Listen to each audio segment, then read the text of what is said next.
Hier, Bohème du Marza dans le critérium des 5 ans, elle est vraiment au top et toujours à l'arrivée. Mais là, c'est vrai que l'opposition est quand même très très musclée. Ils ne sont que 6, Denis, mais la course s'annonce somptueuse. Oui, et les épouvantails ont fait que certains chevaux sont restés à la maison, bien ils avaient besoin de vacances, ou leur entourage avait besoin de vacances.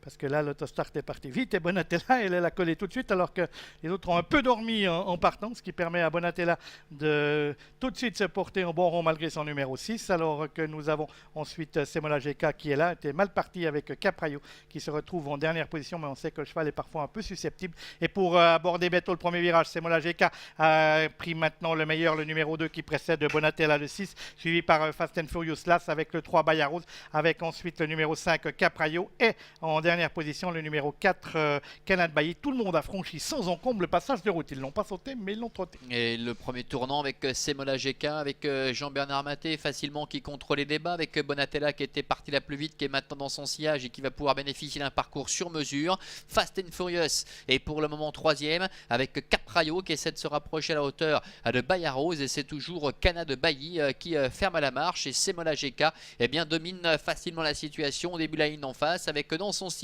Bonatella qui se fait ramener. Fast and Furious est troisième, avec Capraio qui est le seul pour l'instant à tenter de se rapprocher un peu le nez au vent à la hauteur de Bayarose, et Canad Bailly ferme la marche. Le duo de tête qui prend ses distances vis-à-vis du reste du peloton, avec Semola GK qui trotte comme à ses plus beaux jours avec Bonatella dans son sillage. Elles ont 5, 6, 7, 8 longueurs d'avance maintenant sur Capraio qui à l'extérieur tente de ramener Fast and Furious, qui n'en peut mais et qui doit se contenter de suivre à distance, avec toujours Canad Bailly et Bayarose qui sont à l'arrière-garde. Et le dernier tournant avec Jean-Bernard Maté qui a jeté un petit coup d'œil derrière lui aux commandes de Semola GK qui semble parfaitement contrôler la situation.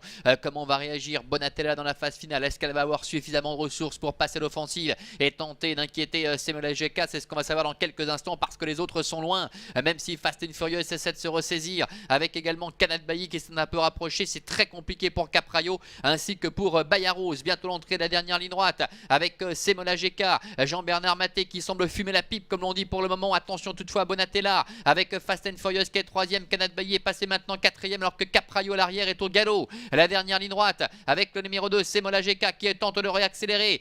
Bonatella qui ne peut pas véritablement changer de vitesse pour le moment, avec Fast and Furious qui est troisième devant encore Canad Bailly. Bientôt la mi-ligne droite avec Semola GK, Jean-Bernard Maté qui repart le plus belle, qui met du champ avec ses adversaires. Bonatella bataille pour la deuxième place avec au centre le numéro 1 Fast and Furious, à l'extérieur Canad Bailly. C'est une véritable démonstration pour Semola GK. Fast and Furious qui prend maintenant la deuxième place devant Canad Bailly et Bonatella qui plafonne totalement côté corde. Victoire une nouvelle fois de Semola GK avec Jean-Bernard Maté. La deuxième place pour l'As Fast and Furious, c'est Canad Bailly qui vient prendre la troisième place aux dépens du numéro 6 Bonatella. Et voici l'ordre d'arrivée de ce prix de Vitry marqué par